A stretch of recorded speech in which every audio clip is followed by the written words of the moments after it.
The spade made a sound like a heavy sigh as Elias drove it into the tundra.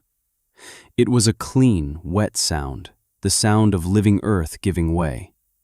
He leveraged his weight, all 170 pounds of it, and a thick rectangle of sod, black soil clinging to a mat of wiry roots, peeled away from the ground. He lifted the block, feeling the familiar strain in his lower back. It weighed nearly 50 pounds. He carried it 50 yards to the growing wall beside his father's cabin. Boro, his dog, a mix of shepherd and something larger and calmer, watched from the doorway. The dog's amber eyes followed the block from the ground to the wall, and his tail gave a single, slow thump against the wooden threshold. It was the only encouragement Elias had received in 3 weeks. He set the block carefully, fitting it against its neighbor with the precision of a stonemason. This was the 4th layer. The wall was now 2 feet high, a dark, earthen scar encircling the small log cabin his father had built with his own hands.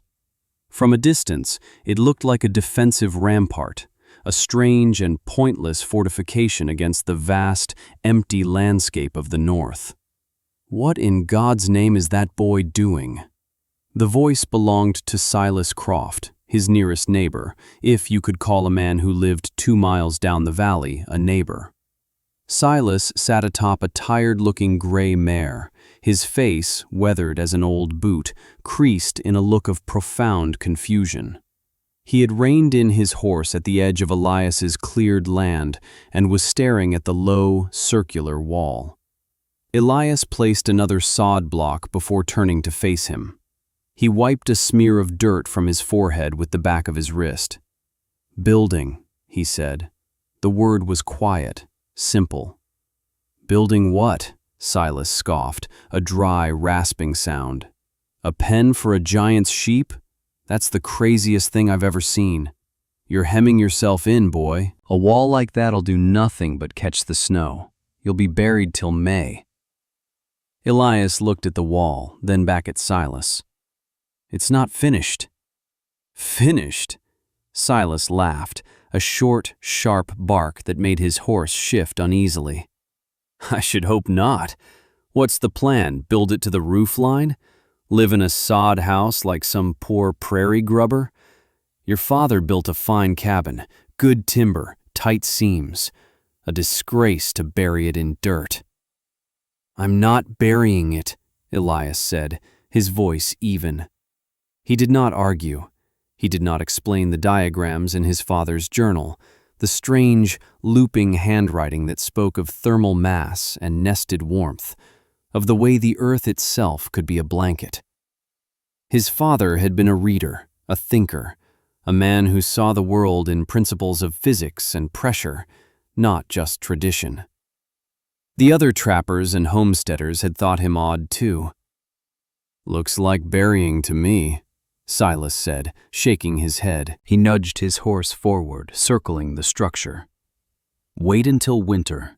Wait until the first real blizzard. All that work will be for nothing but a bigger drift to shovel." He paused, his expression softening for a moment into something like pity. "Your folks passing so sudden. It does things to a young man's mind. If you need help chinking those logs proper-like, you just say the word." "The logs are fine," Elias said. "This is for the cold." Silas let out another disbelieving huff. "Son, we all live with the cold. You fight it with a good stove and dry wood, not by building a dirt fort. Mark my words." He gave his reins a shake and trotted off, leaving Elias alone in the wide silence, the scent of cut earth hanging in the crisp autumn air. Boro padded out from the doorway and nudged his cold nose into Elias's hand. Elias scratched behind the dog's ears, his gaze fixed on the wall. He had 212 blocks laid. He figured he needed at least 1,000 more. The sun was getting lower every day. The work was a meditation. It settled into a rhythm that consumed his days and soothed his nights. Wake before dawn, eat a bowl of oats, check his trap lines. Then the spade. The lifting, the carrying, the placing. His hands, already calloused from a life of hard work, grew thicker. Cracks formed in the skin, which he filled with tallow at night by the light of a kerosene lamp. His shoulders broadened, the muscles in his back and legs hardening into dense cords. He worked through the light rain of late September and the first cutting winds of October.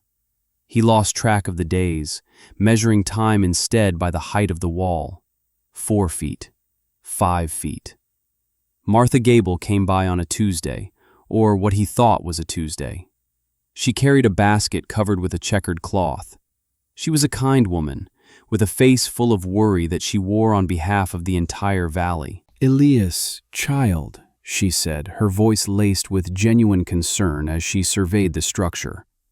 The sod walls were now higher than his head, and he had begun laying the scavenged timber that would form the arched roof of the outer shell. It was beginning to take on the unmistakable, curved shape of a Quonset hut. "Silas told me what you were doing, but I didn't believe it could be so substantial."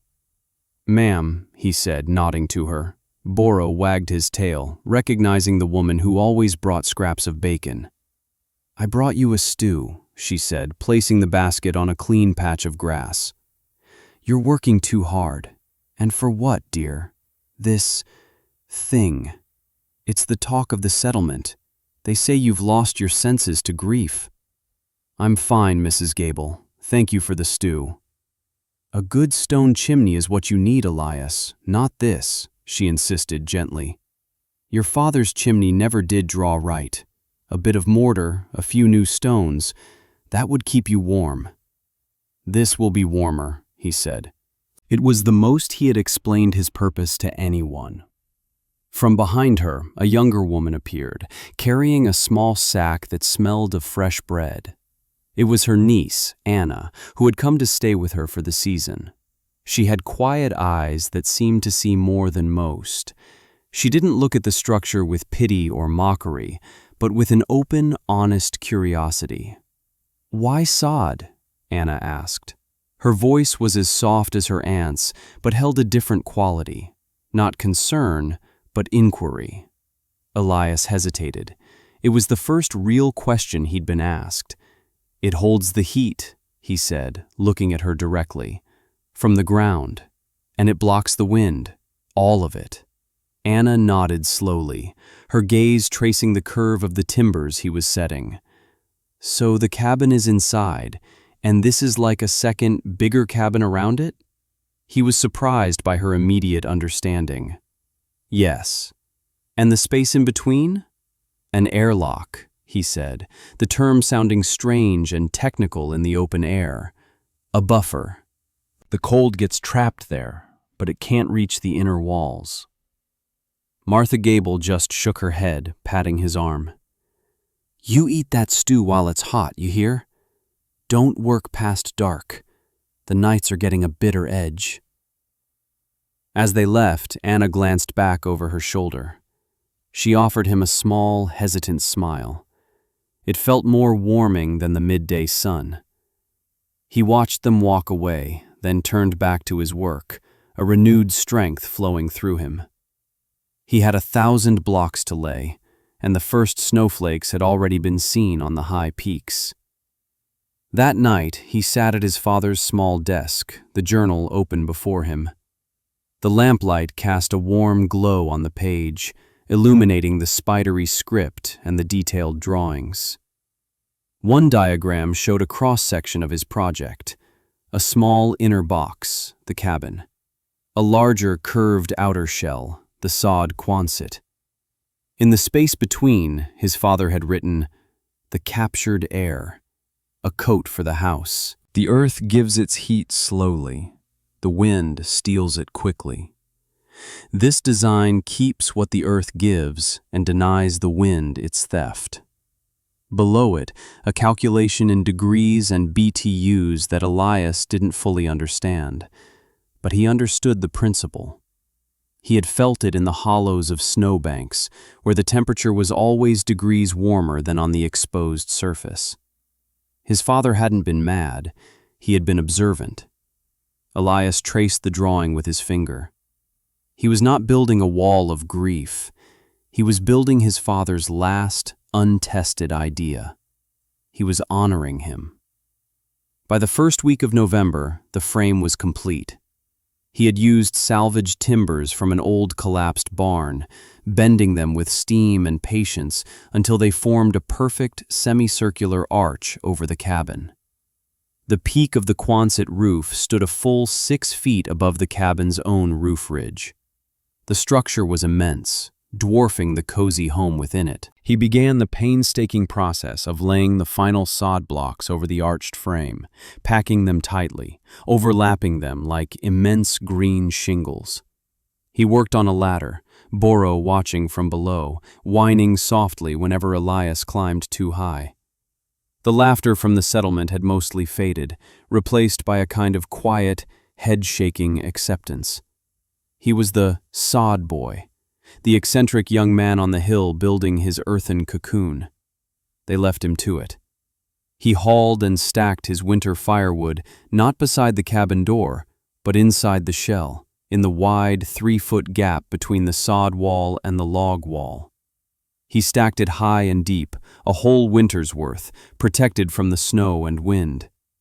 He did the same with his stores of dried meat and preserves. The space became a vast, sheltered pantry and woodshed. He built a small secondary door into the Quonset wall, and then a covered walkway, a tunnel of sod, leading to the cabin's main door. Entering his home now required passing through 2 doors, a journey from the outside world into the buffer zone, and then into the heart of the cabin itself. The day he laid the final block at the apex of the roof, a profound quiet fell over him. It was done. The project that had consumed him for 2 solid months was complete. The structure was not beautiful. It looked like a natural hill, a strange, elongated mound that had risen from the earth, with a single stovepipe poking from its peak. It blended into the landscape, looking ancient and primal. He stood back, his body aching with a deep and satisfying exhaustion, and looked at his work. Boro sat beside him, leaning his weight against Elias's leg. The wind, which had been a constant nagging presence for weeks, was now silent. Inside the shelter of the sod wall, the air was perfectly still. He placed a thermometer on a nail on the cabin's outer wall, now the inner wall of the buffer zone. He placed another on a post 50 feet away in the open air. The first true storm of the season arrived 3 days later. It wasn't a blizzard, but a harbinger, a low gray sky spitting pellets of ice and a wind that howled with a mean, searching voice. Elias sat inside his cabin, the stove burning low and steady. He had never felt the cabin so quiet, so still. The familiar drafts that used to snake under the door and through the window frames were gone. The relentless shriek of the wind was muffled to a distant, hollow moan. It sounded like it was happening miles away to someone else. After an hour, he pulled on his coat and went to check the thermometers. He opened the cabin door into the buffer zone. The air in the gap was cold, but not painfully so. It was still, the stacked firewood and supplies untouched by the storm raging outside. He lit a lantern and walked to the outer door. Opening it, he was hit by a wall of wind and stinging ice. He squinted, holding the lantern up to the thermometer on the post. It read 10 degrees Fahrenheit. He shut the heavy door, the storm cut off as if by a switch. He walked back to the thermometer hanging on the cabin's outer wall. The lantern light fell on the small red line. It read 38 degrees. A 28-degree difference created by nothing more than sod, timber, and a pocket of still air. He let out a breath he didn't realize he'd been holding. His father had been right. It'll work, he thought, the phrase a quiet affirmation in the muffled peace of his fortress. It'll work. The first snows were light, a dusting that outlined the world in white. The valley settled into the familiar routines of winter. The talk about Elias's sod house had died down, dismissed as a settled eccentricity. He saw other settlers only occasionally, when he went to the small trading post for flour and salt. They nodded to him, their expressions polite but distant. He was an outsider in his own home. Only Anna would meet his gaze, offering that same quiet smile that seemed to understand something the others did not. As December deepened, the cold tightened its grip. The temperature rarely rose above zero, and the nights were brutal, plunging to 20 or 30 below. Elias's routine was simple. He tended his traps, fed his stove, and read his father's books. His woodpile, safe and dry in the buffer zone, seemed to shrink at a much slower rate than in previous years. He found he only needed to keep a small, gentle fire going to maintain a comfortable warmth inside the cabin. Before, the stove had been a ravenous beast he had to feed constantly, its heat radiating a few feet before being sucked away by the cold, leaching walls. Now, the warmth lingered. It settled in the logs of the cabin, a deep, abiding heat that the outer shell protected. He kept a logbook, just as his father had. Each day he recorded 3 temperatures: outside, inside the buffer zone, and inside the cabin. The numbers told the story. Outside, -22. Buffer zone, +15. Inside cabin, +64. A 46-degree difference between the cabin wall and the open air. The sod shell was performing beyond his most optimistic calculations. It was a living thing, its thick walls freezing on the outside, forming a crust of ice and snow, while its inner layers, warmed by the slow geothermal creep from the ground below and the captured heat from the cabin, remained a barrier of neutral temperature. One afternoon, Silas Croft rode by again.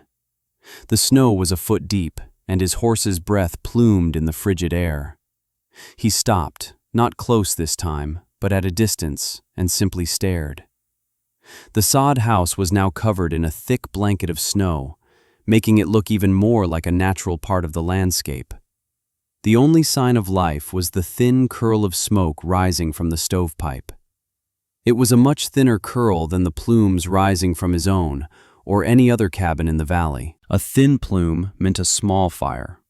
A small fire, in this cold, meant something was wrong, or something was very, very right.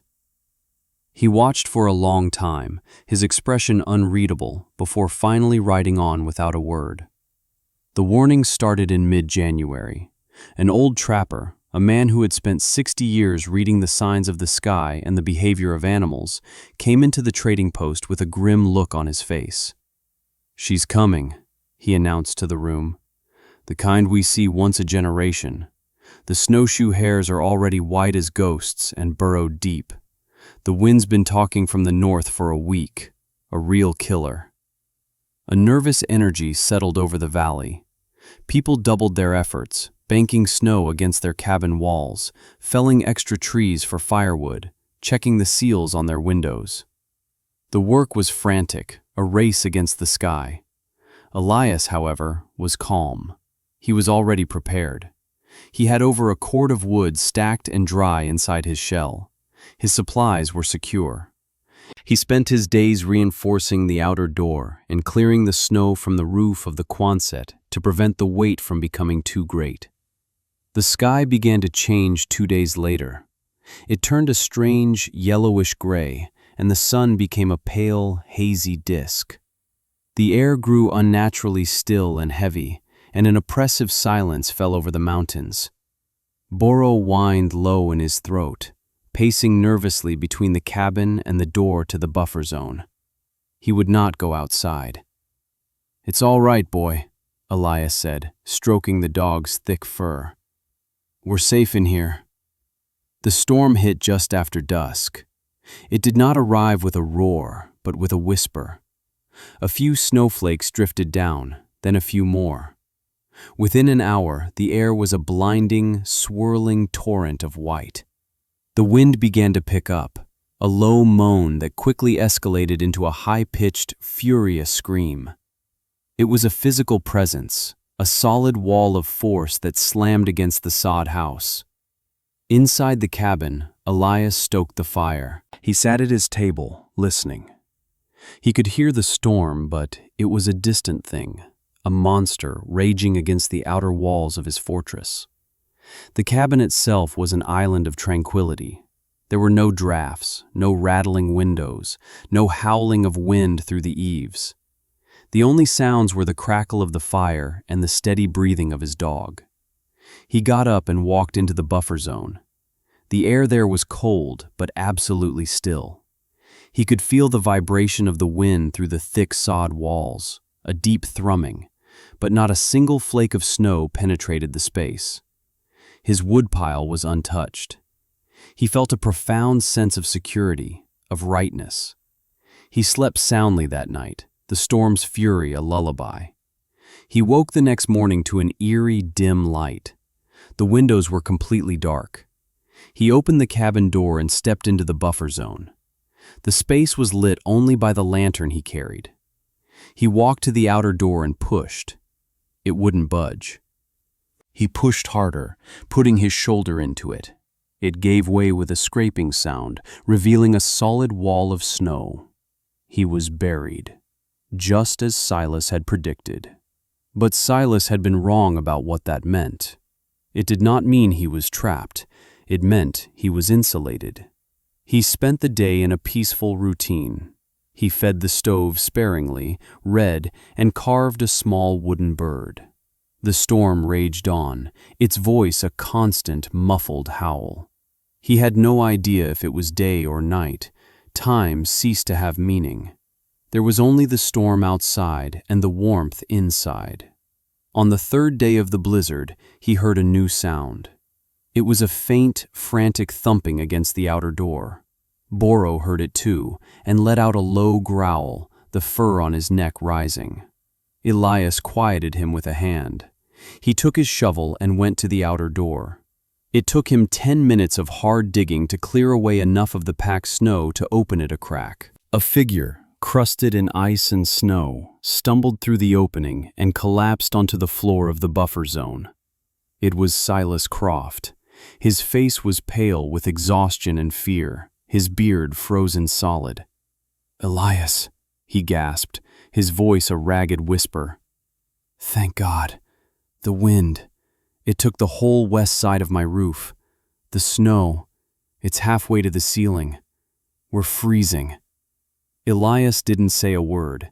He helped the older man to his feet and led him through the next door, into the warmth of the cabin. The blast of heat hit Silas like a physical blow. He stared around the room, his eyes wide with disbelief. It was warm, not just survivable, but comfortable. He looked at the small, gently burning fire in the stove. "How?" he whispered, looking at Elias. "How is it so warm in here?" "The shell," Elias said simply. "It holds the heat." "My wife. She's still at the cabin. And Martha Gable and her niece.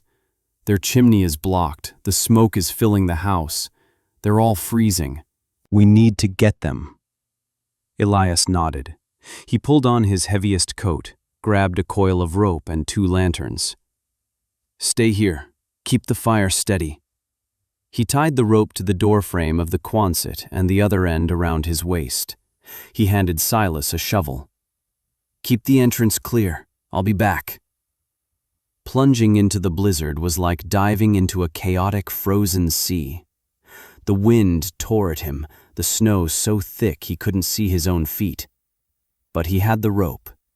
He let it play out, his lifeline back to the one safe place in the world. He fought his way through the drifts, which were taller than he was, following the instinct of memory towards Silas's homestead. He found it in ruins, the wind shrieking through the gaping hole in the roof. Silas's wife was huddled under a pile of blankets, shivering violently. He guided her back along the rope, a slow, brutal journey against the storm. He settled her in the cabin with her husband, then went out again. Finding Martha Gable's house was harder. The drifts had altered the landscape, but he found it by the weak, flickering light in the window. He kicked the door in. The cabin was filled with acrid smoke. Martha and Anna were on the floor, coughing, their faces pale. He helped them out into the storm, into the clean, cold air, and then guided them, one on one, back along the rope. Anna was the last one he brought back. She was weak, but she moved with a quiet determination. When they were all finally inside the small cabin, the door shut against the storm, a stunned silence fell over the room. There were 5 of them now, plus Boro, crowded into the small space. But it was warm. It was safe. Martha Gable was weeping softly, from relief and shock. Silas Croft just sat on a stool, staring at the floor, then at the walls, then at Elias. Anna, her breathing finally steady, looked at Elias. There were no words of thanks, not yet. Just a look of profound, quiet understanding in her eyes. She walked over to the thermometer hanging on the wall. The small mercury line was steady at 68 degrees. She looked back at him, a small, wondering smile on her face. "It works," she whispered. Silas looked up, his face a mask of awe and shame. "It works," he repeated, his voice thick with emotion. Outside, the blizzard raged on, burying the world. But inside the small cabin, wrapped in its blanket of earth and air, 5 people and a dog were safe, breathing in the quiet, steady warmth. Elias looked at the small community huddled in his home, the people who had mocked and pitied him. He felt no triumph, only a deep, calm satisfaction. He had built a shelter. It was all he had ever wanted to do. The storm finally broke on the 5th day. The wind died down, and a brilliant, blinding sun rose over a world transformed. The valley was a sea of white. The snow drifted up to the eaves of the cabins, sculpting the landscape into soft, unfamiliar shapes. When Elias finally shoveled his way out, the silence was absolute. His home was the only one with a clear path. From the mouth of his sod tunnel, he began to dig. Silas, rested and fed, worked beside him. They dug for hours, carving a trench through the 10-foot drifts toward Silas's ruined cabin. They were not just digging out, they were digging a connection. Wordlessly, other survivors began to appear as the day wore on. Men, their faces gaunt with exhaustion, emerged from half-buried homes. They saw the scene at Elias's place. The group of people safe, the thin, efficient plume of smoke, the massive, snow-covered structure that had weathered the storm not just intact, but as if it were a part of it. They walked over, their steps slow in the deep snow. They didn't speak at first. They just looked. They walked around the Quonset, touching its frozen, snow-covered sod walls. They looked at the protected woodpile, the secure stores. They looked at Silas Croft, a man known for his stubborn pride, working humbly beside the young man he had openly ridiculed. The first to speak was a man named Thomas, a burly farmer whose barn had collapsed. "You knew," he said, his voice raspy. He wasn't asking a question. It was a statement of fact. "You knew a storm like this was possible." Elias shook his head. "My father knew the cold," he said. He wrote it down. That evening, the valley gathered at Elias's cabin. They couldn't all fit inside, so they stood in the buffer zone, the vast, still space between the walls. It was cold, but it was sheltered. The wind couldn't touch them. By the light of a dozen lanterns, they looked at the simple, ingenious design. They saw how the cabin's own heat was trapped, how the earth itself provided insulation. Silas Croft, his voice heavy, addressed the small crowd. "I laughed at this boy," he said, his gaze fixed on Elias. "I told him he was crazy. I told him he was burying a good cabin in dirt. I was wrong." He paused, the silence in the space profound. My wife and I are alive because of this sod house. Martha and Anna are alive because of it. He didn't just build a shelter for himself, he built one for all of us. He turned to Elias. I'm sorry, son, and I thank you. A murmur of agreement went through the crowd. It was a turning point. The mockery was gone, replaced by a deep, grudging, and then genuine respect. That spring, as the great melt began, a change came over the valley. The settlers did not just rebuild, they reimagined. Men came to Elias, not with advice or pity, but with questions. They brought worn-out paper and pencils, asking him to sketch the design from his father's journal. He never postured as a leader or a teacher. He would simply sit with them, the journal open, and show them the principles. He spoke of the nested design, of the importance of the air gap, of the way to curve the timbers to bear the weight of the sod. The first to build his own was Silas. He and Elias worked side by side, cutting and hauling the sod blocks for a shell around Silas's repaired cabin. Then Thomas, the farmer, built one around his home. Soon the strange, earth-covered mounds began to appear up and down the valley. They were not identical. Each was adapted to the land it sat on, the resources available. But they all shared the same core principle: a house within a house, a coat made of earth. The settlement became known as the Sod Valley to the trappers and traders who passed through, a place of strange-looking but remarkably resilient homes. Elias and Anna were married the following autumn. They did not build a new house. They lived in the original cabin, the one that had become a sanctuary. Their life was quiet and deeply intertwined with the seasons. They had 2 children, a boy and a girl, who grew up playing in the sheltered space of the buffer zone, a vast, protected playground on stormy days. Years passed. The community thrived, secure in their warm, efficient homes. The great blizzard of Elias's youth became a landmark story, a tale told to children about the sod boy who listened to his father's wisdom instead of the laughter of his neighbors. Elias never changed. He remained a quiet, observant man, more comfortable with the language of wood, stone, and earth than with words. He worked with his hands every day, repairing tools, tending his garden, and maintaining the sod shell that protected his family. Boro grew old. His muzzle turned gray, and his steps became slow and deliberate.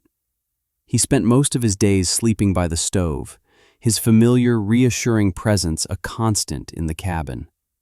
One winter morning, when he was 14 years old, he did not wake up. He had passed peacefully in his sleep. In the warmth and safety of the home, he had watched Elias build, block by block. Elias carried his old friend out and buried him on the small hill overlooking the cabin, under a lone, wind-sculpted pine tree. He carved a simple stone marker, Boro, a good and faithful friend. He stood there for a long time, his hand on the cold stone, the silence filled with the weight of years of unspoken companionship. More years turned. The children grew up and built their own sod homes nearby. Anna passed away one spring, as quietly as she had lived, leaving Elias in the still, warm cabin filled with a lifetime of memories. He lived on, a patriarch not of a family, but of a way of life. He was the valley's elder, a living link to the past, a man whose quiet stubbornness had reshaped the future of his entire community. He saw his father's ideas, once dismissed as eccentric, become the foundational wisdom of a generation. He died in his 92nd year on a cold winter's night, sitting in his favorite chair by the stove. He passed in his sleep, just as Boro had, in the deep, abiding warmth he had coaxed from the earth and air. They buried him on the hill beside his wife and his dog. The entire valley came to pay their respects. They did not mourn him with loud grief, but with a profound, quiet gratitude that befitted the man he was. On his gravestone they carved a simple epitaph, words taken from the stories they told their children. Elias Cole, he listened to the earth and built us a shelter. Decades later, long after the last person who remembered the great blizzard was gone, the valley remained. The sod homes still stood, maintained and passed down through generations. They were no longer strange, but simply home.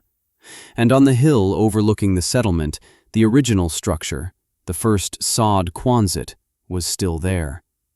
It was maintained as a monument, a testament. Its walls were thick with the roots of time, its shape softened by a century of wind and snow. It stood not as a scar on the landscape, but as a part of it, a quiet, earthen mound that held the memory of a young man, a faithful dog, and an idea that had kept a community warm. It was a legacy not of words, but of shelter, a legacy of survival, a legacy of quiet, patient, and enduring strength.